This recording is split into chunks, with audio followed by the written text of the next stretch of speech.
राज्यसभा के हवाले से अहम तरीन जानकारी देना चाहूंगा। 3 सीटें जो है वो नेशनल कॉन्फ्रेंस को मिलेगी और 1 सीट जो है वो भारतीय जनता पार्टी को मिलेगी।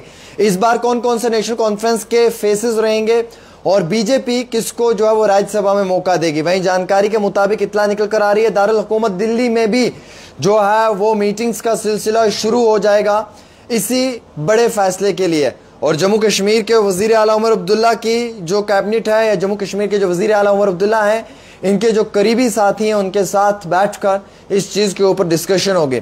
नेशनल कॉन्फ्रेंस के 3 बड़े चेहरे हैं जो हमारे पास जानकारी आई है, उसमें चौथा चेहरा भी ऐड ऑन हो सकता है। अगर हम बात करें तो पहला डॉक्टर फारूक अब्दुल्ला साहब हैं जो फॉर्मर चीफ मिनिस्टर भी रहे हैं, उसके साथ साथ फॉर्मर एमपी भी हैं और नेशनल कॉन्फ्रेंस के प्रेसिडेंट भी हैं। दूसरा चेहरा जो है वो चौधरी रमज़ान जी का रहेगा जो हिंदवाड़ा के विधायक रहे हैं और उन्हें भी इस बारी जो है वह राज्यसभा में मौका ज़रूर दिया जाएगा। वहीं तीसरा चेहरा जो है वो किश्तवाड़ से सजाद किशलू जी का होगा, उन्हें भी जो है वो इस बारी मौका ज़रूर दिया जाएगा। अगर डॉक्टर फारूक अब्दुल्ला की सेहत नासाज रहती है और किसी कारण वो इस बार नहीं आना चाहेंगे इन इलेक्शंस में, तो शायद फिर उसकी जगह सिख कम्युनिटी से डॉक्टर फारूक अब्दुल्ला और उमर अब्दुल्ला के परिवार के साथ जुड़े हुए किसी एक करीबी साथी का ज़रूर नाम हो सकता है। अब वो कौन होगा वो तो हम थोड़ा बहुत जानते हैं, लेकिन पब्लिक डोमेन में इसकी जानकारी हम तब तक नहीं दे सकते हैं जब तक हमारे पास पूरी इत्तला इसके मुताबिक ना हो। सिख कम्युनिटी से इस शख्स को मौका देने की कोशिश पूरी की जाएगी। डॉक्टर फारूक अब्दुल्ला की जो अगर डॉक्टर फारूक अब्दुल्ला का नाम नहीं आता है या फिर किसी कारण सेहत नासाज होने की वजह से काफ़ी ज़्यादा डॉक्टर फारूक अब्दुल्ला की उम्र है, उस चीज़ को अगर देखा जाए तो शायद ये फ़ैसला लिया जा सकता है।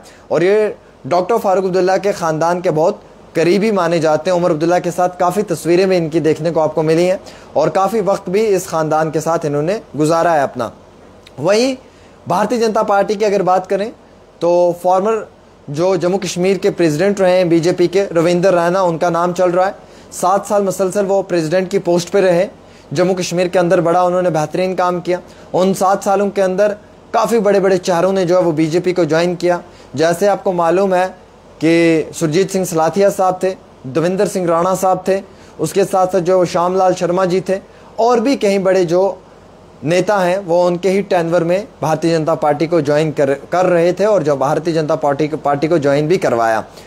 आम आदमी पार्टी की अगर बात करें तो यहाँ पे कोई खाता नहीं है। अगर यहाँ पे हम बात करें जम्मू कश्मीर के सजाद गनी लोन साहब की तो उनकी जमात से कोई नहीं है। अगर हम बात करें इंजीनियर रशीद साहब की, उनकी जमात से कोई नहीं है। अगर हम बात करें अपनी पार्टी की तो उनकी जमात से कोई नहीं है। ये क्लियर कर दूँ मैं आप सब लोगों को। कांग्रेस और नेशनल कॉन्फ्रेंस के बीच में दरारें बहुत ज़्यादा पैदा हो चुकी थी, आपको मालूम है। हालिया काफ़ी ज़्यादा स्टेटमेंट्स एक दूसरे के ख़िलाफ़ दिए, लेकिन अब जब राज्यसभा की बात आई तो अब जो है वो कांग्रेस भी नेशनल कॉन्फ्रेंस को अलायंस याद करवा रही है। वो अलायंस जिस पे मिलकर उन्होंने इलेक्शन कंटेस्ट करने की कोशिश की, वो अलायंस जिस पे उन लोगों ने जो है वो मिलकर जम्मू कश्मीर में हुकूमत बनाने की बात की, आज एक बारी फिर से नेशनल कॉन्फ्रेंस के करीब कांग्रेस नज़र आ रही है और कांग्रेस को भी ये महसूस होता है कि शायद उन्हें एक सीट मिल सकती है। लेकिन नेशनल कॉन्फ्रेंस जो है वो इस समय इंटरेस्टेड नहीं है किसी भी पॉलिटिकल पार्टी के साथ कोई भी बातचीत करने के लिए, माँ सिवा जो है वो सिर्फ अपनी जमात के लोगों के साथ।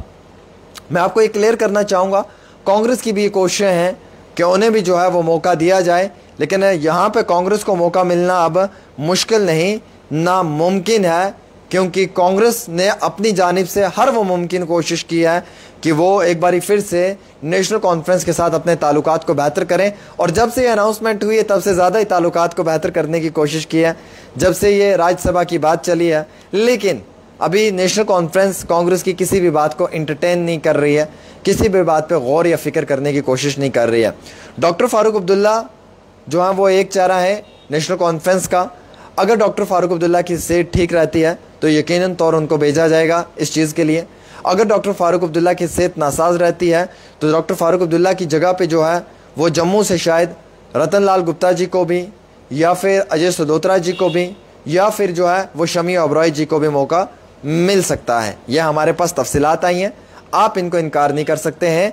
और वहीं दूसरा चेहरा जो है वो चौधरी रमज़ान जी का है और तीसरा चेहरा जो है वो सजाद किशलू साहब का है, जो डोडा किश्तवाड़ से ताल्लुक़ रखते हैं, चनाब की रिप्रेजेंटेशन को मद्देनज़र रखते हुए।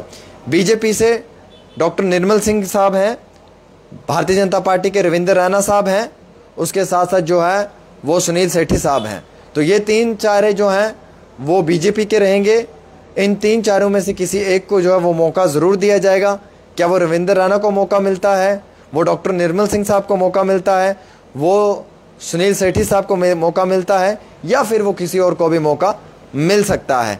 तो आपको मालूम है कि 24 अक्टूबर को जो है वो इसका अटल वक्त मुकर्रर किया गया है और 24 अक्टूबर के बाद जो है वो आपके सामने नताइज भी होंगे, हकीकत भी होगी और सारी चीज़ें होंगी।